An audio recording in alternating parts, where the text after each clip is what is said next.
Oh là les Banks! Oh là les Banks! Les gars, c'est en barrage que Monaco ils auraient dû faire ça, les gars. C'est au barrage que Monaco aurait dû faire ça, les gars. Mais bon, on parlera pas de l'arbitrage aussi, hein, qu'il y a eu sur cette main de Marquinhos au match aller à Louis II. La réduction du score de Désiré Doué où il y avait faute sur Anderson. Retour pour moi, Koulibaly mais ne mérite pas rouge. Mais enfin bref. Avant ça les gars, j'espère que vous allez bien. J'espère que vos proches se portent bien. Les frérots, hier il y avait un match. Où il y avait deux matchs. Il y avait le Real aussi. Mais et c'est la corruption à chaque fois.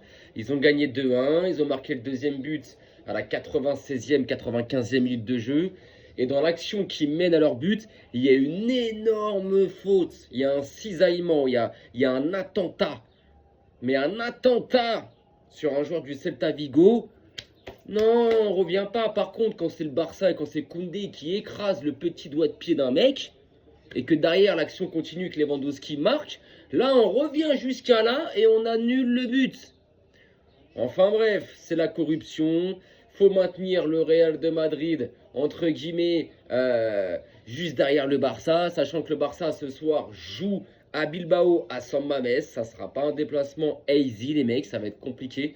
Maintenant, de ce que j'ai vu avec le Barça contre l'Atlético de Madrid, j'ai confiance. L'équipe, oui, il n'y aura pas Koundé, il n'y aura pas Baldé, mais on peut les suppléer. Au milieu, il y a ce qu'il faut, en attaque, il y a ce qu'il faut. Ce soir, juste peu, ne me mets pas Ferran Torres titulaire. Mets-moi Lewandowski. Ah ouais, faut qu'il arrête. Je pense que la fin, faut qu'il arrête avec ça. Enfin bref, c'était même pas le but de la vidéo, les frérots. Donc hier, il y avait aussi un deuxième match, les gars. Je reviens 2 secondes, je m'hydrate. Il y avait aussi un deuxième match hier, les gars. En Ligue 1, en France. PSG Monaco, les gars. Victoire, et quelle victoire, et totalement méritée les mecs, hein.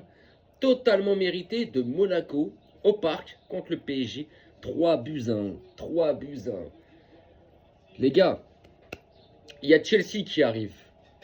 Alors, c'est la Ligue des Champions, c'est notre compétition, c'est pas la même motivation, tu vas pas mettre la même intensité, mais Chelsea c'est au-dessus de Monaco les mecs. Donc voilà, et même c'est pas ça. Le niveau du PSG cette année, mais il est inquiétant, il est inquiétant, il est inquiétant les mecs, il est inquiétant. Depuis le début de saison, le PSG c'est mauvais. Tu prends leur défense, Hakimi, je trouve qu'il fait une saison plus que moyenne, mais très moyenne. C'est pas le Hakimi de la saison dernière. Donc Hakimi fait une saison plus que moyenne les mecs. Nuno Mendes, irrégularité, je suis désolé, il alterne le très très bon et le moins bon. Donc c'est pas le Nuno Mendes de la saison dernière. La défense centrale, catastrophique. Soyez Pacho, Zarbarni ou Marquinhos. Oh là là, quelle faiblesse. Quelle faiblesse. Hein. Pacho, ça fait quelques mois maintenant que Pacho, ça y est, hein, c'est compliqué. Hein. Le milieu de terrain, il n'existe plus. Le milieu de terrain du PSG n'existe plus. Vitinha, aux abonnés absents, il a un niveau exécrable. Neves, on l'a perdu. Fabien Ruiz, on l'a perdu. Ils ont récupéré Dro. Ils étaient là à se moquer du Barça. Mais les gars, merci pour les 10 millions d'euros. On a Marc Bernal. Vous avez vu c'est qui Marc Bernal, les mecs? Prenez Dro. Le plus mauvais des jeunes, si vous voulez. Prenez-le. Allez. Et merci pour les 10 millions. Donc enfin bref, ils ont un milieu qui est invisible. Ils n'ont plus rien. Et devant, c'est une calamité. Kvaratskhelia, portée disparue. Barcola, je l'ai toujours dit, pour moi irrégulier, c'est pas... voilà, Barcola, voilà. Désiré Doué, en fait, et Dembélé. Ah bah on va parler de Dembélé les mecs, on est au mois de mars. Est-ce que quelqu'un... On est au mois de mars les mecs, on arrive à la fin de saison quand même, hein. Oh. On arrive à la fin de saison les mecs. Est-ce que quelqu'un peut me citer un match référence d'Ousmane Dembélé cette année, les gars? Il n'y en a pas. Il n'y en a pas. Et l'année dernière, c'était pareil. Il avait commencé à bien jouer, quoi. Bien jouer, je me comprends, à partir de février. Parce que de septembre à février, il puait la merde. Il puait la merde. À la trêve hivernale, Enrique voulait s'en séparer. Il y avait des embrouilles avec Enrique. Il puait la merde. Quand je dis que c'est le ballon d'or le plus corrompu de l'histoire, c'est une réalité. On lui a donné un ballon d'or pour 2 mois et demi, 3 mois de bons matchs. C'est fort. Là, cette année, qu'est-ce qu'il fait? Qu'est-ce qu'il fait? Il est que blessé et quand il est sur le terrain, il pose que des bouses. Mais que des bouses. On a compris quand tu prends le ballon, t'es fan de frappe crochet. Hein. Tout le monde l'a compris, frérot. Tout le monde l'a compris, frérot. T'es là, t'es sur le côté. On sait que tu vas pas centrer, que tu vas envoyer une fin de frappe. Tout le monde l'a compris. Hier, Golovin, il était devant Golovin. Il l'a fait en moins 10 fois. Golovin, frérot, il rentrait même plus dans la feinte. Il restait droit. T'es genre, en gros, bah, vas-y, hein, je sais que tu vas le faire.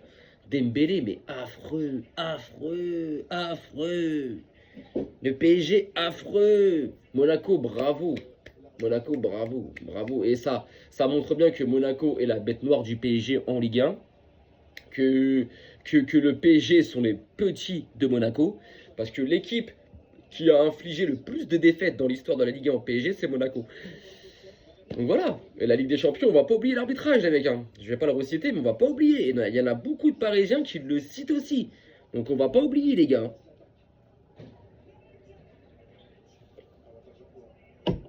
On va pas zapper, les gars. Donc non, là, il y a Chelsea qui arrive. Alors, au match aller au parc, peut-être que Paris peut faire quelque chose. Mais le match retour là-bas à Stamford Bridge, concrètement, moi, je sens qu'il y a une dinguerie qui va se passer. Et souvent, quand je dis des choses, j'ai raison. Regardez, après le 4-0 contre l'Atlético de Madrid, je disais, vous allez voir au match retour. Le soir même du 4-0, je disais, vous allez voir au match retour dans 3 semaines au Camp Nou. Le Barça sera à un but d'égaliser sur l'ensemble de 2 matchs.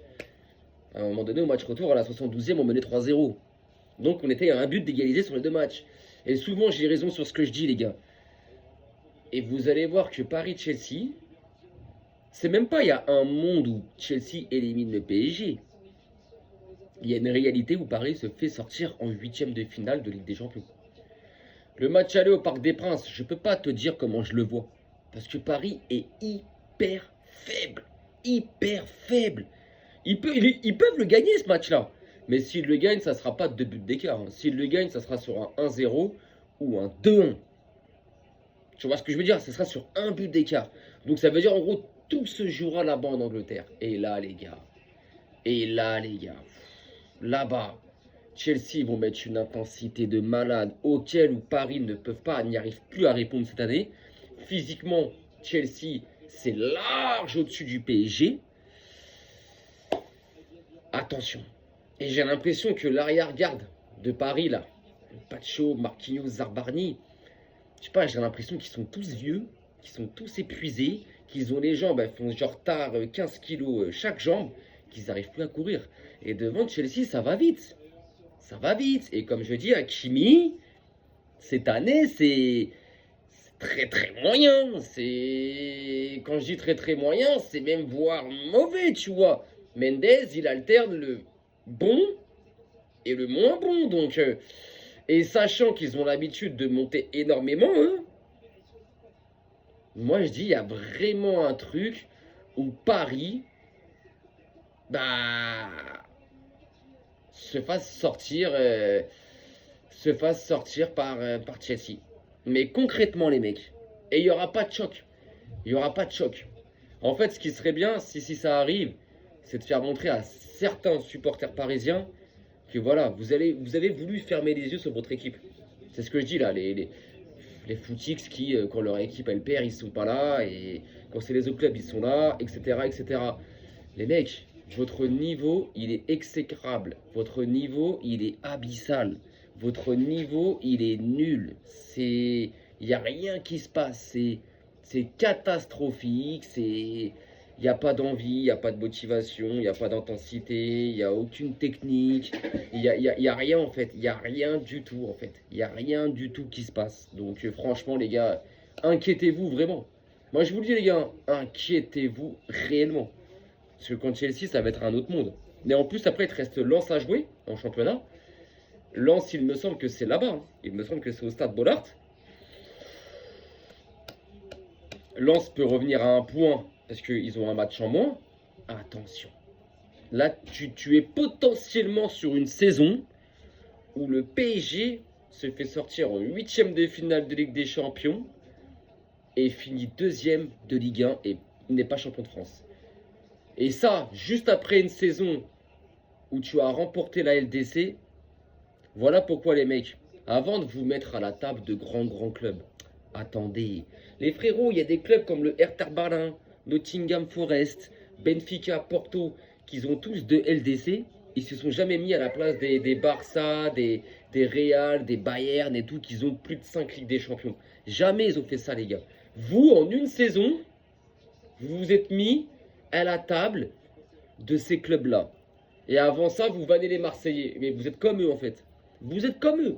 Il vous a suffi de remporter une LDC pour vous mettre à la table de clubs comme le Barça, le Real, le Bayern, le Milan et tout. Mais pourquoi? Moi, j'ai des souvenirs où le Barça, quand ça gagnait une LDC, ou le Real ou machin, les saisons d'après, ça allait en demi-finale. Bref, c'était régulier. Vous, vous gagnez une LDC et la saison d'après, elle est compliquée. Elle est très compliquée, les mecs. Elle est très compliquée. Donc, avant de vous penser et de vous croire pour un grand club, non. Non. Nottingham Forest a 2 Ligues des Champions. Le Celtic Glasgow a 2 Ligues des Champions, les mecs. Ça veut dire une de plus que vous. Est-ce qu'ils sont là? On est des grands clubs? Non. Ils pourraient dire que c'est un plus grand club que vous. Est-ce qu'ils sont là de le dire? Non. Et vous, voilà, vous, il vous a suffi d'une Ligue des Champions. On a un grand club, on est blablabla, on est blablabla, on est blablabla. Et regardez la saison que vous êtes en train de pondre là. Elle est honteuse. Elle est honteuse. Le niveau, il est exécrable. Il est faible. C'est faible. C'est faible.